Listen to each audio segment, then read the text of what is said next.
Yeah, I'm talking about, I have a question about how to study textures and materials. Mm. It's like, what's the best way to study textures? Because it's like you paint spheres, or you paint cubes, or you paint cones, Yeah, I or think so. I think those are some surfaces, yeah, those or are the armors. best ways. The best way to paint texture is to try to think about the pattern that you recognize, and then try to replicate that pattern. I'll demonstrate in just a second. That. Okay. Let's talk about materials for a second. So materials, it's just like what you got to do is just have a very basic understanding of just have a basic understanding of material in this sense, where this is, let's use a color. Yes. So there you go. Let's do this. So let's use a color. So that's like at 100% roughness. This is at 0% roughness. You should see the difference right away. Right? And Yeah. then this is 100% metalness. Okay. And so usually I see things in this fashion where I imagine things that are relatively absorbent and things that are relatively reflective. Okay. All right. Yeah. And then there's another R, and this refract, and let's make it so like you have a glass and it's see-through. You know, like how light goes through or bends through materials like glass. So on this sphere, we have these three different kinds of materials that most people will deal with. And so when I'm thinking about lighting, this is exactly how I think about it. Oh, sorry, this is how I think about materials. So I don't make it very complicated. I keep it pretty simple. Okay? Mm-hmm. And once you understand this, it becomes much easier to paint things in general. All right? And so, like, if you think about a material that's really matte, you know, like the surface of the grip to your Wacom pen, most likely is very matte. But then if you look at, like, maybe your keyboard, maybe it's a little bit more reflective, or maybe it's not. Maybe the place where you draw a lot on your Wacom tablet is a little bit more reflective because you're just like polishing it every time you draw on it, right? Mm-hmm. Right. And then we have materials that are like metals. Metals are highly reflective. In fact, when you increase the more smoothness of an object, the more it becomes kind of like a mirror. And the reason why it has a kind of teal tint is because we're using teal, right? But if we were to go to white, you would see that it's just like a straight up mirror. See that? Yeah. Okay. And that's really important to understand. Okay.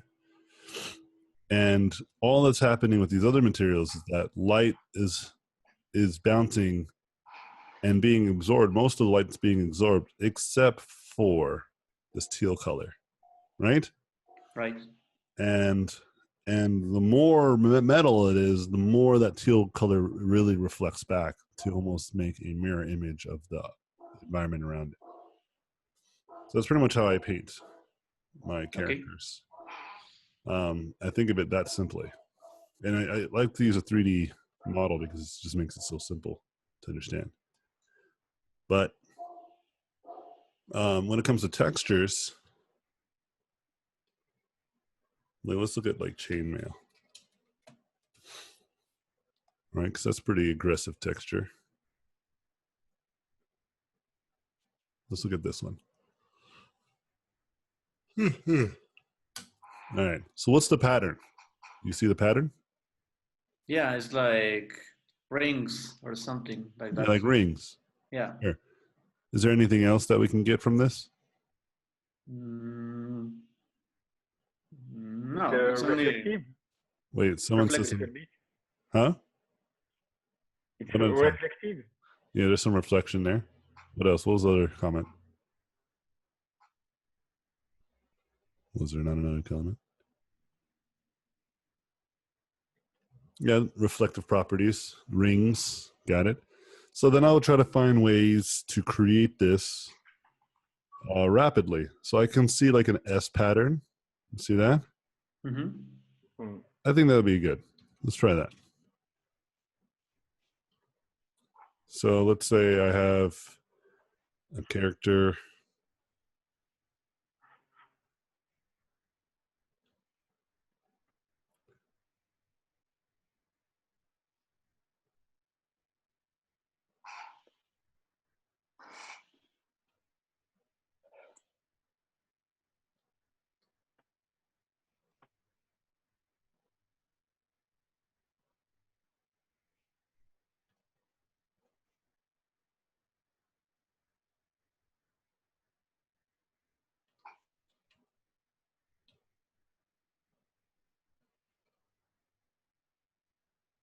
All right. Let's just say that that's my character. And then maybe this character has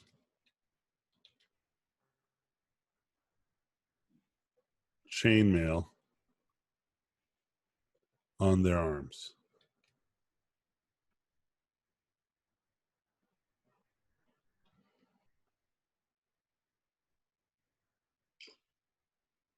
Okay.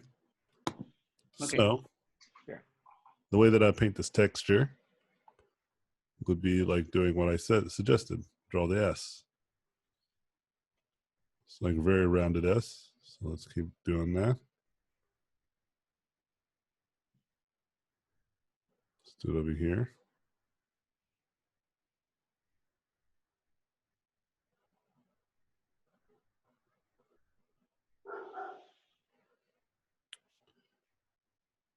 Right?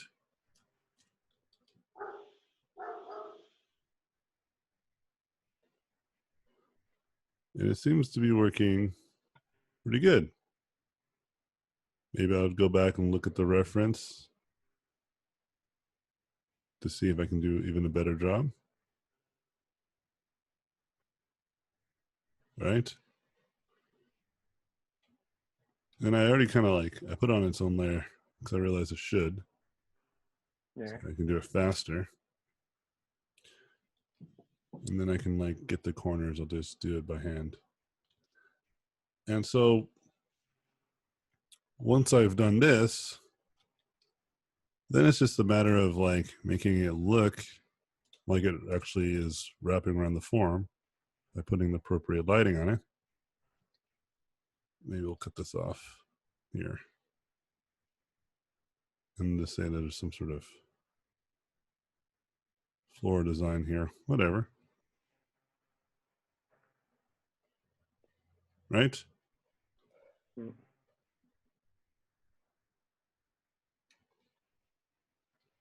And then get the silhouette to match chainmail. And then put in some sprinkles of shadow. And then I'd go in here, and people said it was reflective. It is. Find little spots to sprinkle reflection.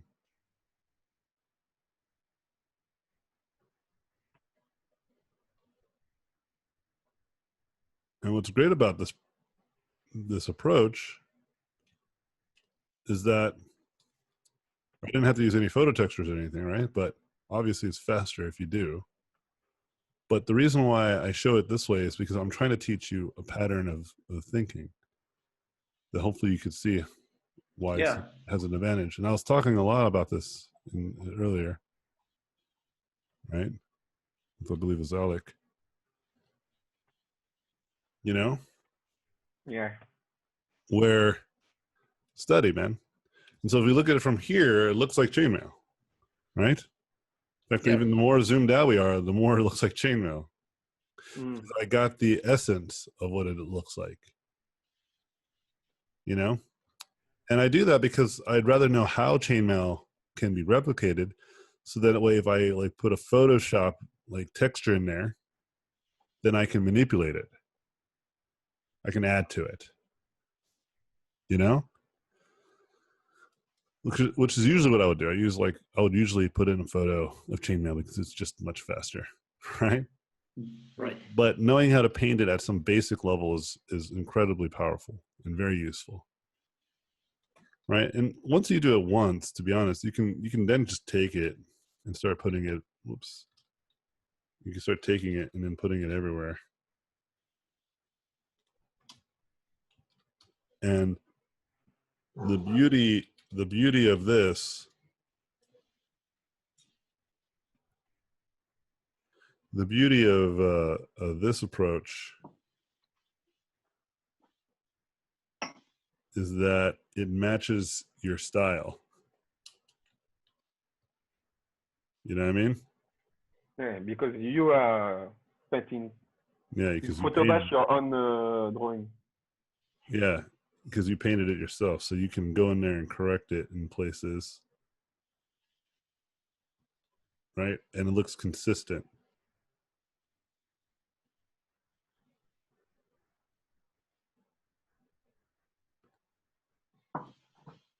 Right? So hopefully that helps you out. But I do this with almost all types of textures. You know, we don't have to just look at chainmail. We can look at like wood texture or wood or tree bark. Now let's take a look at this image here. And it's okay that we don't have it zoomed in. Well, let's look at something like, nah, it's fine. We can look at this one. So what do you see here? What is the pattern that we see? It's crackle. Like, Yeah, well, that's what it is. But what's the pattern? Right. So if you say it's cracked, that's abstract. Cracked can mean yeah. anything. It's like cube, no, like squares. Yep. Squares. Like offsetted squares, right? Yeah. It's like the first pattern, and they're like long rectangular squares, slightly Yeah. morphed. And then within that is more like it's like more of that, but just smaller versions of it. So you have the larger ones, and then you have the bigger or smaller ones. Okay, so if we were just to think about that at a face value,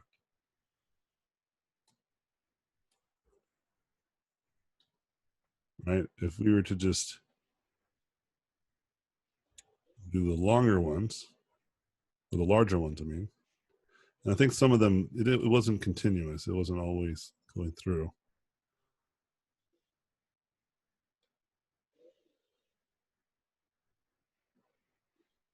And it wasn't just horizontal, it went vertical too. And we can like research why this is to have even a deeper meaning of it, right? But I'm trying to show you like how effective it is to think of stuff in patterns, right? And you can see like it's starting to look like that tree bark at some level, right? And I haven't tried to detail this yet. I'm just trying to get the basic structures. So then me coming in here to detail it would add like the phrase that I know would exist.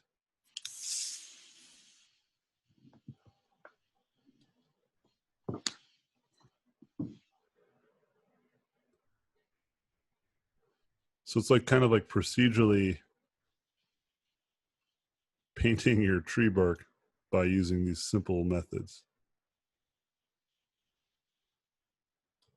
And that was just my first glance at it, right? And this is me without looking at reference.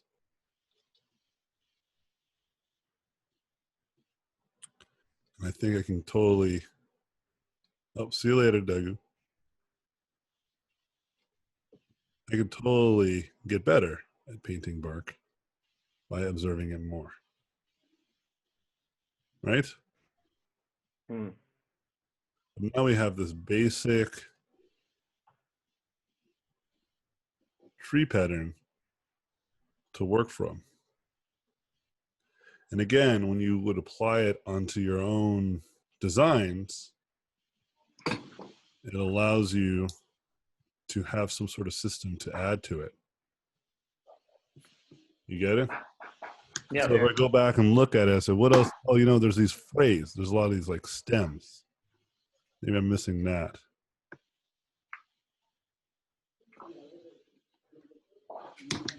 Right? And that seems to help a lot.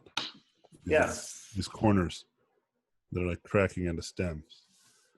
And that's something that I've never studied before. But see how like immediately I'll be able to adapt from just these simple observations and these ideas that I try to formulate. And I'm only really good at it because I've done it so many times. You understand me? Like I have practicing so much that I'm really good at it. I'm very observant. You know? And that takes practice. I used to not be that way, but now I am. You know? Yeah, I try to practice like this, but every time in the subway or in the street, when I see some texture or something, I try to paint it in my head before going home and doing nothing. Yeah. Well, you don't have to paint in your head sometimes. You can just think about it abstractly, or stop thinking about it too abstractly and think about it with some tangible information. Like we thought about the chainmail as a bunch of S's.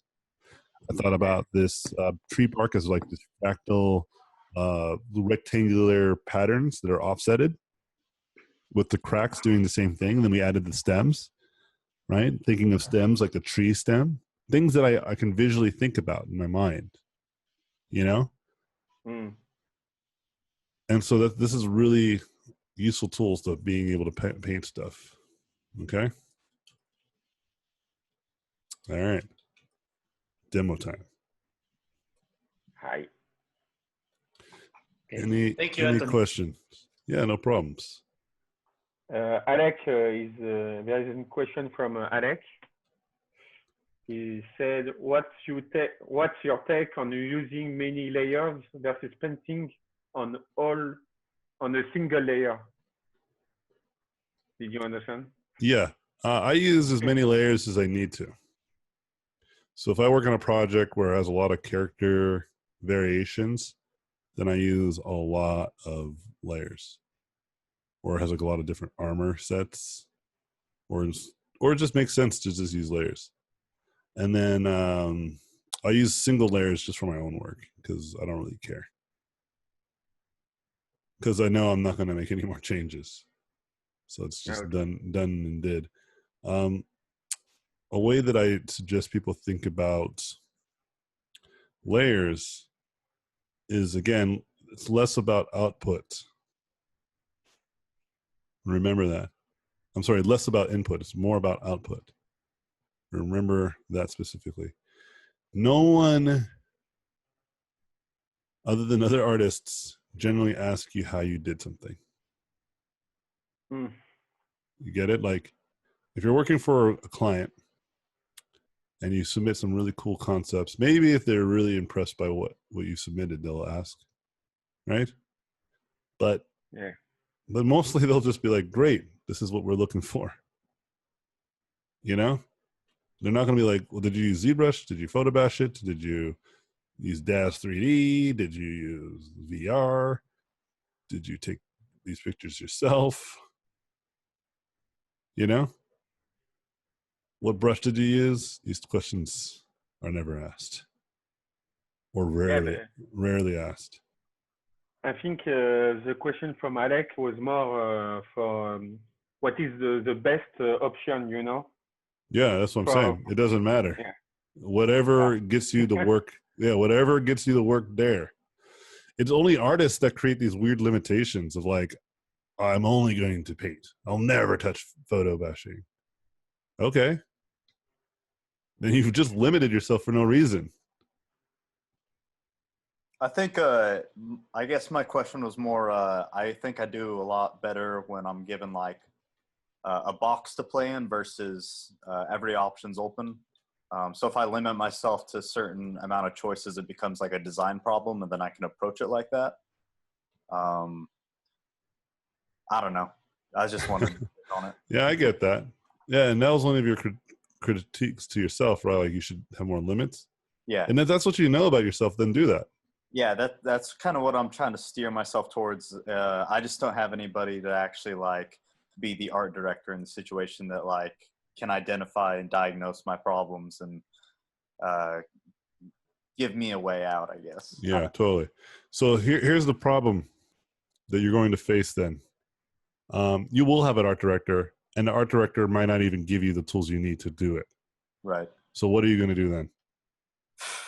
Like they're going to just tell you, hey, we need a sci-fi cyberpunk ninja, and go. That like literally that's probably all they'll tell you. They're not going to tell you what tools. They're not going to tell you how many layers to use, what brush. Right. They're not going to tell you to photo bash it or 3D. They're just going to tell you what to draw. Yeah. And then you submit it, and then they're going to tell you that they don't like it, or they like it, or they like this, but they don't like that, and then they tell you to make revisions. Yeah. That's why I'm trying to figure all this out before I like actually, really start pursuing something. I don't want to get in the industry, if I even make it that far, then just blow it because I don't actually know what I'm doing. So yeah, that's why you got to practice. You're right. That's absolutely right. And so you gotta stop looking for the right answer, and you just got to try stuff. That's it. And whatever sticks, and whatever doesn't stick, then just avoid it, or just don't avoid it, but just kind of put it off to the side. So, like for instance, like when I was learning 3D, right? Yeah. I spent a lot of time learning it, but in the span of nearly 7 to 8 years. Like I bought ZBrush when ZBrush first came out. Oh, way back. Like one of the very early versions.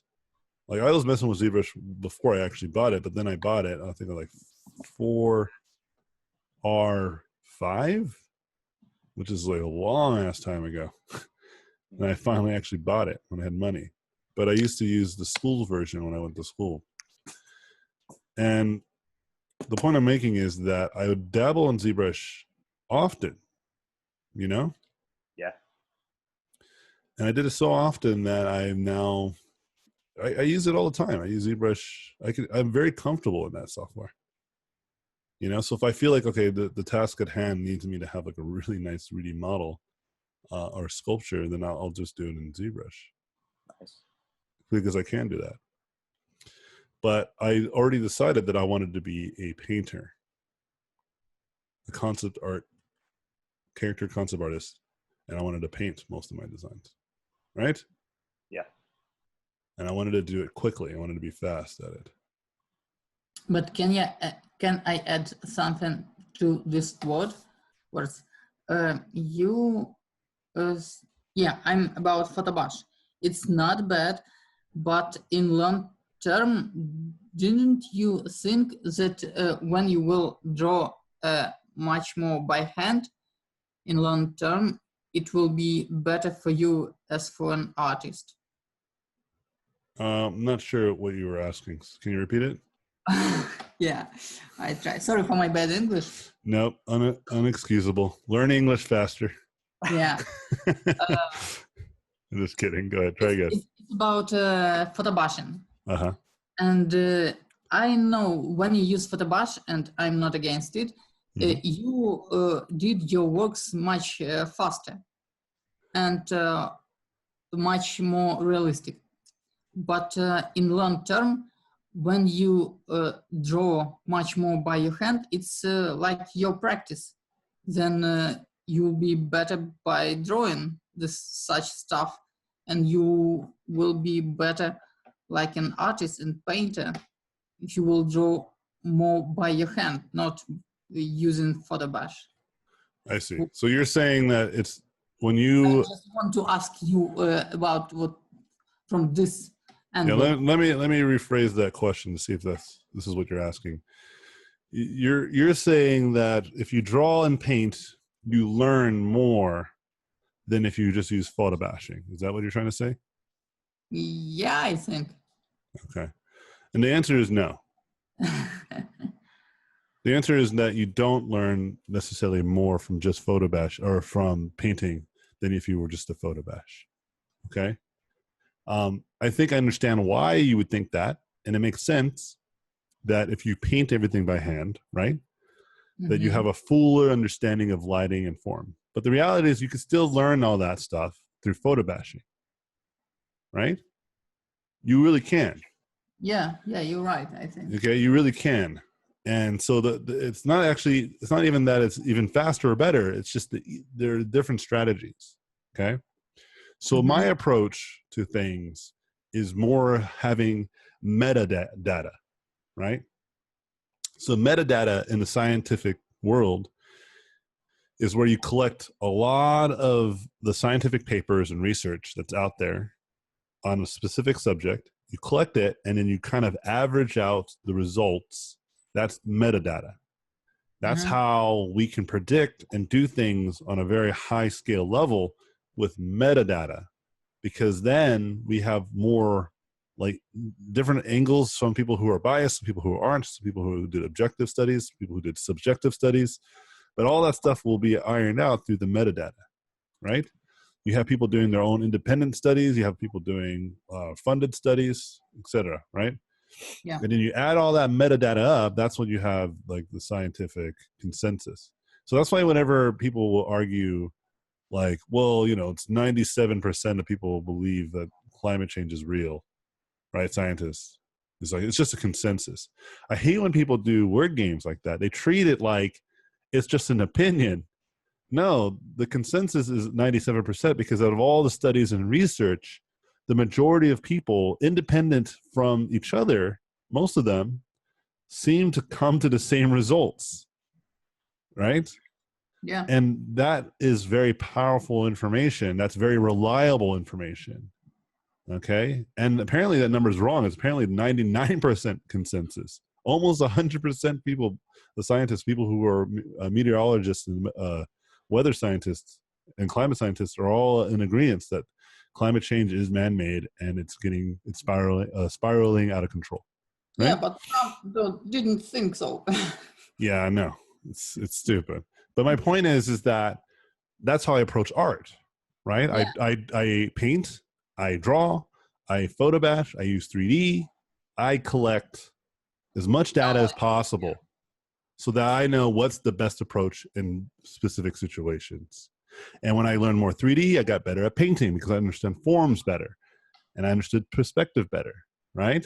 When I started doing photo bashing, I started understanding materials better because I had to. Because when you put a photo in, it's very clearly that material. And so everything needs to match that quality. So my advice is usually you should learn a little bit of everything, right? But pick the lane that you're in. So I choose to be a painter, not because I think that's better, like genuinely better, and I'm better than you if I paint and you don't. I don't think that at all. I just like to. I like the idea that I can come up with these ideas without anything other than Photoshop. Right? I like the simplicity of it. That's all. But I never reserve myself just to painting. Just last night I was working on client work where I photo bashed the shit out of a painting. Okay? But that was needed for that client work. Okay? They really responded well to it. So I just kept doing it. You understand? Yeah. So I usually try to get people off of method thinking, like stop thinking so much about the method, just try stuff. Like pick a method that you really feel that you would like. I'm very, what I am really good at is I'm very good at just kind of sticking to the thing that I really enjoy or the thing that I want to get good at and just doing it. You know what I mean? Yeah. and I just do it. Like, so when I like try to learn programming, I've done it. I've been programming consistently about an hour to 2 hours every day. By the way, you made a 2D animation a little bit earlier. You continue study animation 2D? Yeah, I did. But they not, were very cool. Nice. Yeah, not by choice. It was kind of mandatory where I was working at the time. But I'm glad that I did it. Taught me how to draw even faster. Storyboarding class taught me how to draw real quick. I bet. Yeah, that class was great. And so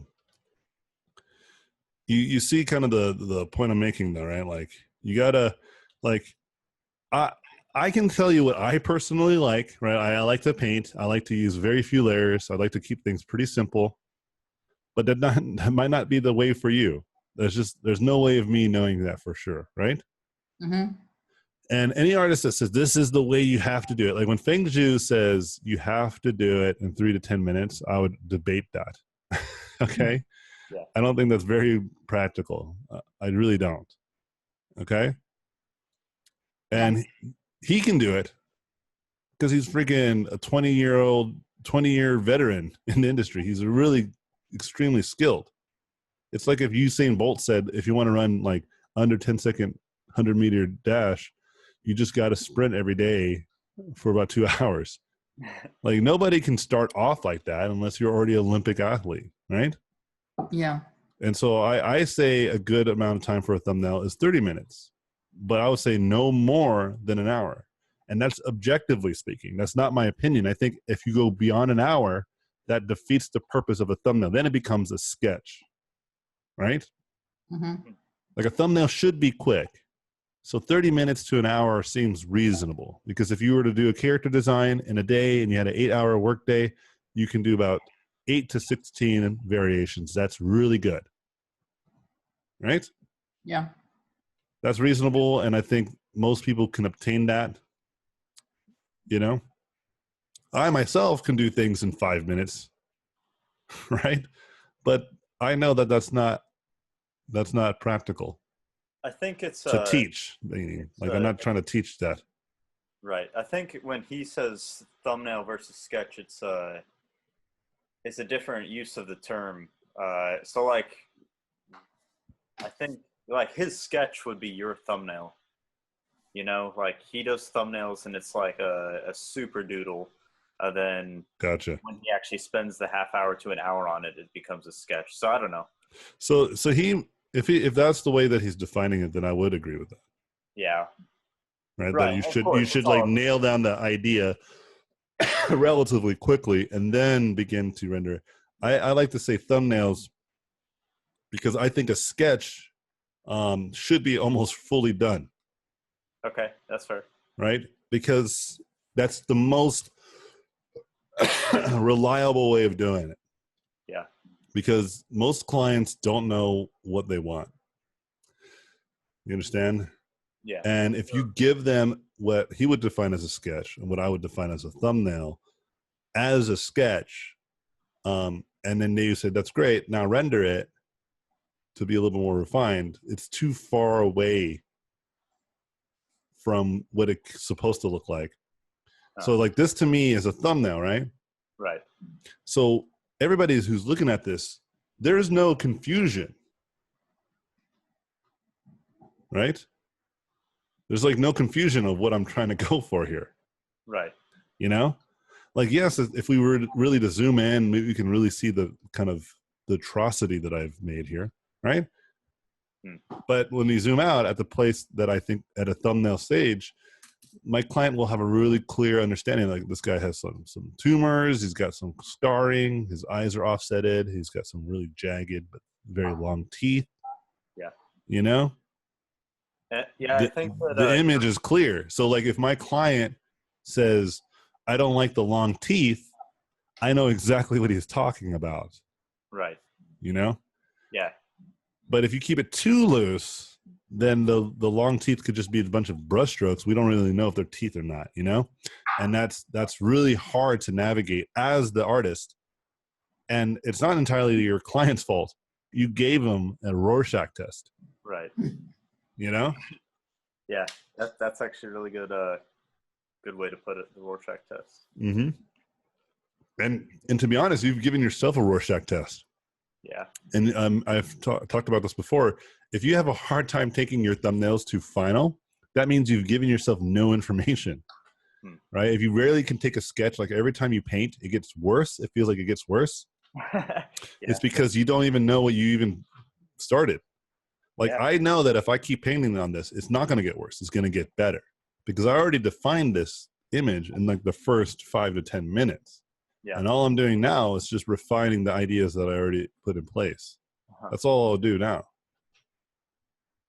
You know? Yeah, I'm just pushing around paint. Yeah, you got to get better at that, right? And it takes a lot of effort. Don't get me wrong. It's really hard. Sure. Like I don't want to make any delusion. Like it's incredibly hard to get good at. But the solution to getting good at it is very simple. Yeah. I just practice a lot. I remember when I first started trying to get better at painting quickly, one of the first things that I did was time myself, right? And I was like, okay, I'm going to try to get this done in about 2 hours. And I started getting my paintings done in about 2 hours. And I was like, okay, great. Now I'm going to try to get this done in, I'm going to try to get this done in an hour. Are you talking about a full painting, like a finished full painting? Just as good as I can possibly get it, right? 2 hours? Yeah, 2 hours originally. And then I was like to the point where it's very clear. Like I have a very clear drawing. Yeah. It might not be finished, but it's very clear. Would you compare your finished 2 hours then to where you're at right now? Yeah, like this is like barely what I would be able to do in 2 hours at the time. Even probably more time was needed, right? Okay. That's comforting, yeah. But now I'm like doing it in like minutes, right? But see, that's what I'm saying. I went from like 2 hours, then I tried to go to an hour, and I did that for like several years, like 4 or 5 years. I did like just hour-long paintings. Yeah. And then like the last 2 to 3 years, it's like, I bet I can do it under 30 minutes. And in the last year, I'm like, I bet I could do it under 15 minutes. Do you think it's because you're actually painting faster or you're painting like better? I'm painting better. Okay. I'm not like, you see it. I'm not really actually painting literally faster. Yeah. I'm just painting better. Okay. And it's not that like I've gotten better as a painter either. It's not like the things that I'm doing is anything, like I've learned more about like anatomy or like it's like the same knowledge. It's just perfecting it. You're just putting paint in the right places quicker. Faster. Yeah, exactly. I'm learning what I was doing wrong and what I could do better. Damn, that's cool. But I just explained that it took like 5 years of just constant practice. Right. But it didn't take long. I mean, it took me like about like a year or so to really get faster. But then to kind of master it, that extra years just helped. You know? Yeah. And then only recently I was like, I bet I can go even faster. Now I don't think that there's like or I ultimately believe that there is obviously speed limit. Like I'm not going to be able to do like 1 second paintings. Right. Right. Because then that would be, I would literally have to paint faster. You're right. Yeah. And maybe at some point I will do that, but maybe I won't because I'll probably get carpal tunnel. Yeah. Right. It's like when I first started looking at speed painting videos and I didn't realize that they had like sped up the time like to like ×4, ×8 or whatever. And I was just like blown away because I thought that these people were you know what's funny on that note? I actually knew that they were sped up paintings, but I think subconsciously it still messes with you. I wanted to paint just as fast as those speed paintings. And I think that's funny and that's true. Yeah. So I hear you, man. I hear you. But my point is that, you know, try not to get too caught up in like the semantics of like what layers and all that stuff. Like only worry about that kind of stuff, guys, when you start to actually be pretty good. And you can start switching. And then you can start looking at some of these more nuanced issues. Okay. Right? Yeah. Let me kind of roll back a little bit what I just said by saying that if you don't understand basic layer management and stuff, then yeah, like learn that, right? Like I'm not saying like don't learn any of the stuff until you know how to paint effectively. I mean like learn the tool at its most fundamental level, right? Yeah. So that way you can practice some of the more higher functioning skills, right? But once you've done that, then I would say, yeah, like, then You can fine tune it to your fine tune it. Yeah. And then start getting like, oh, I bet if I use a layer in this way, I can do it even better. Right. And I think what ends up happening when you do it that way, when you approach it in that fashion, right? When you approach it in that fashion, what ends up happening is that when you get to that point where you're starting to decide like how to master the tools even more, you have a broad understanding of what types of tools you should master. Does it make sense? Yeah. Yeah, because if you're just trying to master them now without understanding the context of it, sometimes it's not as effective. Does it make sense? Like it's not nearly as effective than just like having a general mastering of the process. Know what I mean? Yep. All right. Yeah, metadata is universal truth. Absolutely. Anthony, do you go on strip in USA? Wait, what? Do you go on a strip tease? Strip dance. Oh, no, strip club? Yeah. In America now. Yeah. Why do you ask? I'm just interested. What okay. prices in America? Oh, what vices are there? Yeah. Oh, I don't really do much. There's just drinking. We just drink a lot. I mean, there's obviously lots of stuff. Like there's obviously strip clubs and things of that nature. But in the States, it's like everywhere else. I mean, I don't really see there's any difference there. And I personally don't have time for vices. I usually just spend time with my family and work on things that I want to get good at. What's your stance on medical marijuana? Yeah, we should legalize it. It shouldn't just be for medical purposes. Yeah, that was my next question. What about recreational? What about recreational purposes in your art process? Do you ever dabble with any of that? No, not really. No. Because remember, I don't really believe in any of that kind of weird cerebral stuff. I think that like if you tap into mushrooms, sure, it's going to make your mind explode. Yeah. Right, or any other kind of like hallucinogen, right? Because that's exactly right? Like your brain is like this physical thing with chemicals. And the way that we see the world is all a perception. It's an interpretation that your brain is having, right? So it makes complete sense that you can take some sort of chemical or some sort of substance that has a chemical reaction with your brain that will fire it all off on all cylinders. You know what I mean? Like makes you think and like have these crazy trips, you know? That makes perfect sense. And I can understand why people would then believe that they saw things, right? The human mind cannot be trusted. That's why you have to focus on generalizations, you know? Mm-hmm. Not your feelings and not your intuition. You can't even trust your intuition unless your intuition has been trained. Okay? Yeah. You just can't. I can prove it to you. Optical illusions. Right? So there's all these great optical illusions. This is probably by far my favorite one. Like this one. So these lines are not tilted. So you're looking at it and you're like, no, they're tilted. No, they're all straight. They're all parallel to one another. All those gray lines. So this is a great example of your brain can't figure out this shit. You know? Yeah, in fact, the smaller the image, the harder it is to see the illusions. False. What were you going to say? I can't look at this stuff. I'm actually epileptic because of a mushroom trip. So there you go. Oh, my bad. Weird you brought all that up, but I'll just turn this off then.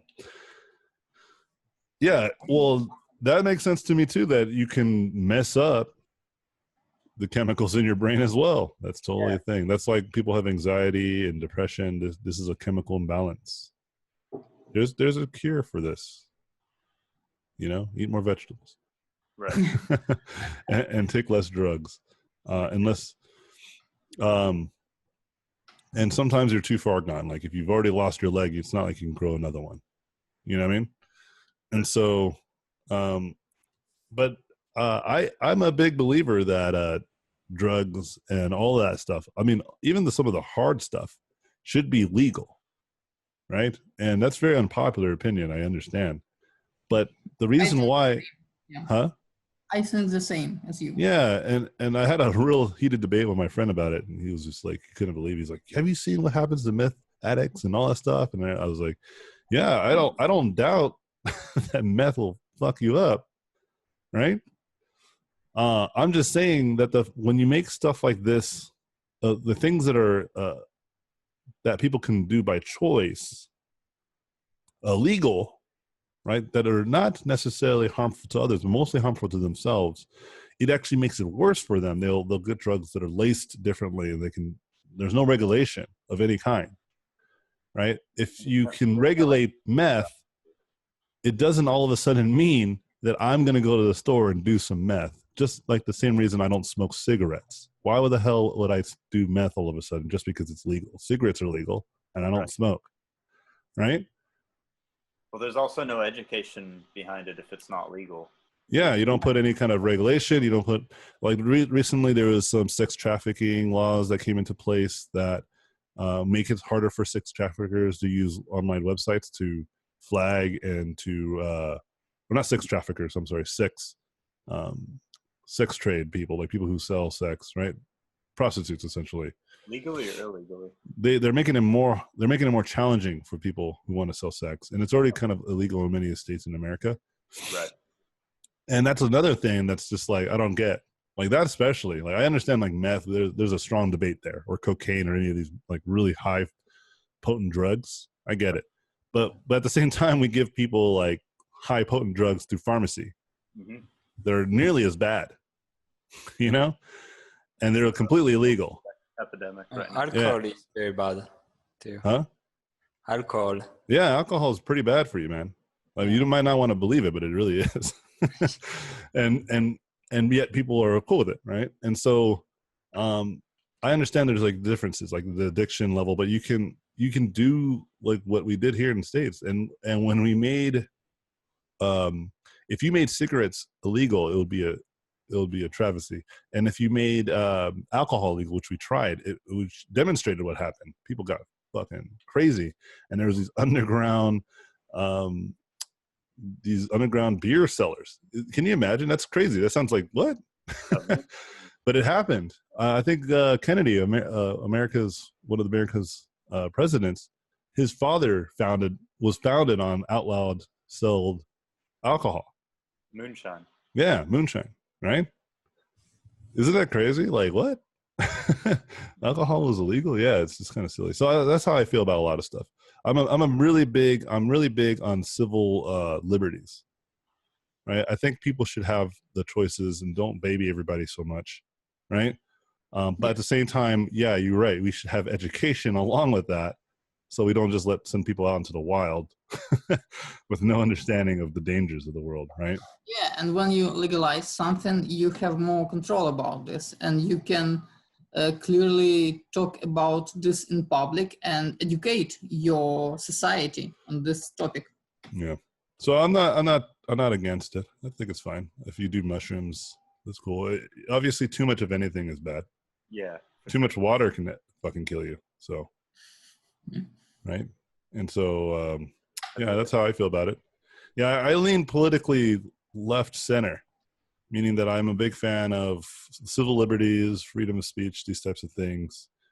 Pull yourself by the bootstrap type of mentality, which is mostly conservative. But then I'm not delusional to the fact of numbers and statistic truths, like social, like really well-funded and organized social programs are really effective to make your whole society just better, like universal income, education, and healthcare. It's just a fact. Like, you don't see other governments really trying to have our kind of healthcare system. It's just not happening. Okay. And that's just a statistic truth. You can't ignore it. Even with the gun debate, I'm against guns. I think guns should be outlawed and should be, or not all guns, but like, what you call it? assault rifles. Yeah, what we shouldn't even sell them at all. There's not enough people that are going to want to buy assault rifles in the black market, unlike a drug, right? Right? People want drugs because they want to escape. You don't buy a gun to escape. Only the craziest of the crazy do that, right? Yeah. And so then, but then someone brought up the great argument of, well, Switzerland, they have a high gun per capita in their country. I mean, there's a lot of people that have gun ownership, and yet they don't have any of those problems that we have here. So I was like, oh, okay. Well, if that's true, then what are they doing differently? I wasn't like, oh, whatever. Like, no, I was like, oh, well, I can't ignore facts. If that's factually true, then what is the difference? Oh, you know what it is? They have really good social programs. Their people are educated and they're really well off. Yeah, they're very taken care of. Exactly. You know that whole mental issue argument that you hear a lot? They take care of their mentally ill. Yeah, absolutely right. And so, and they're very good. They have really, really responsible gun legislation that allows people to get access to these high capacity weapons, but it's very challenging, reasonably, you know? Qualify for them. They have to have a use. Yeah, like I was like, look, yeah, I'm all, and to be honest, I have to be. I don't think realistically we're going to have a gun ban, nor are we going to have a buyback system. I don't think people are going to do it. We have too many, dude. We just have too many guns. It's going to be impossible. What's your take on the whole? If you outlaw guns, only outlaws will have guns. That whole trope. Oh, that's true. But they're like an extreme minority. It's not realistic to think that all of a sudden everybody. It's like the same argument that if I don't believe in God, then why am I such a good person? Yeah. It's like I'm a good person because it's reasonable. It's rational to be good to other people, right? I'm not looking forward to a reward after I die. I just do it because it's just nice to be kind to other people, and it's because that's what you want in return, right? Benefits now, yeah. Yeah, so of course people are going to still kill people in whatever means possible. It's just you'll just reduce the tremendous amount of people who are dying that are not necessarily extreme cases, right? Yeah. Right. For one, you'll get rid of the mass shootings. That will just be gone, right? But two, you'll get rid of accidental murders and deaths. You'll get rid of a lot of the gun violence in like inner cities, right? Yeah. You'll just get rid of it. Yeah, sure. They'll get in a car maybe and they'll still run over people, but at least people have some sort of a chance to dodge a car. Remember that Charleston incidents where that guy like literally plowed through like 100 people or something like that, right? Like it was like several dozen people and only killed one person. Yeah, even in that van, like in Toronto, killed 9 people. That's still a lot of people that died, right? But if that person had a gun and walked into, I don't know, just any store, they would they'd kill people. Like there was one guy that walked into a Waffle House recently and he shot up the place. And I think there's only like less than a dozen people in there. And he still killed 2 people and injured 2. Yeah. Right? Like statistically, guns are clearly more deadly. It's no debate. You know what I mean? And I feel like people are really being intellectually dishonest when they make those types of arguments. Like, well, I can still kill you with a knife. It's like, yeah, but I can run away. I can run. You know, my friend just got stabbed with a knife and he survived. And literally, some guy walked up to him and just started stabbing him. It was crazy. He doesn't understand. He doesn't know the guy. He doesn't know what's going on. But he was able to. If that guy had a gun and decided to just walk up to him, shoot him, he would have been done. I wouldn't have my friend anymore. Yeah, you're just being intellectually dishonest. I am, again, I'm a big fan of civil liberties. I think people should have access to the types of things, but there's clearly rules and laws to help regulate the worst of us. You know, that's really all it does, is to protect us from the worst of us, because you can't solve that problem. That's always going to be terrible people. You know? Yeah. It's the whole like, what was it like? Oh yeah, the good guy with a gun is better than a bad guy with a gun too. That makes me laugh, because then doesn't that mean, what happens if the bad guy gets a bigger gun? So does that mean the good guy has to get a bigger gun too? And then what happens if that guy has even a bigger gun? That's exactly what happened in Florida, right? The guy had an AR-15 and the deputies only had like pistols. Yeah. So that's why they were cowards. That's why they didn't go in. I would like to think that I would go in, but I don't know. Yeah, everybody likes to think that. So, Yeah, especially our president. God. Without no gun, dude, I would have ran in. Yeah, right, dude. You're lying. We have international students in the chat. We shouldn't bring up our president. It's already embarrassing enough. Yeah. But yeah, that's kind of where I sit politically. I'm you'll see too as I critique your guys' work. I try to keep it very realistic. Yeah. You know, I try to show you guys there's people that are internationally better than you and they're really good artists, you know. And these people are going to take your jobs.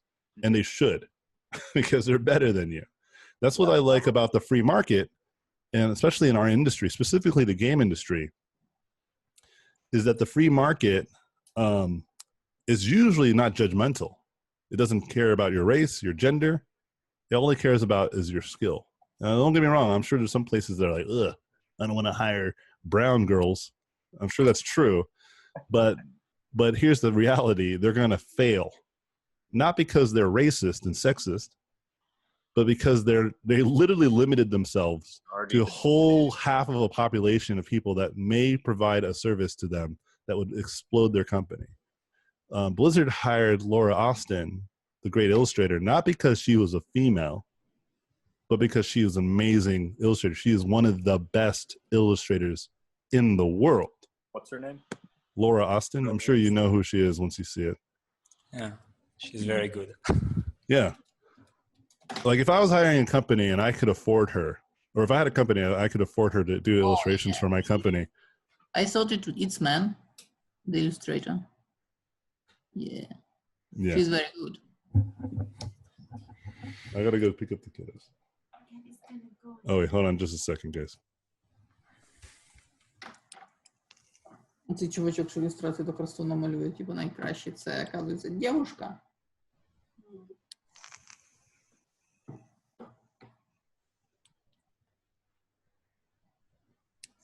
I like her work. She has such a pure colors. All right, sorry. Getting back to the so like I when I go to ArtStation and I click on an image that I think is great, I'm indifferent. You know what I mean? Like, and that's how the market moves. You get it?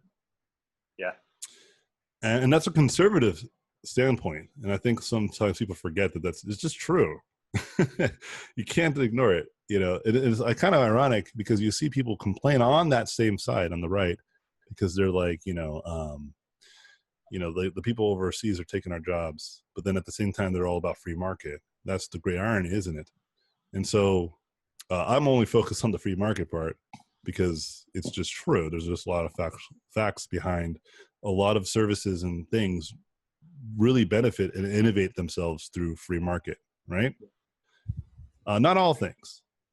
To say that all things are is also naive, right? Because it all depends on the profit motive, right? So if the profit motive for making a good video game is hiring good artists, that's pretty harmless, right? Yeah. But if the profit margin is to just have more of an attendance at a school, that is destructive.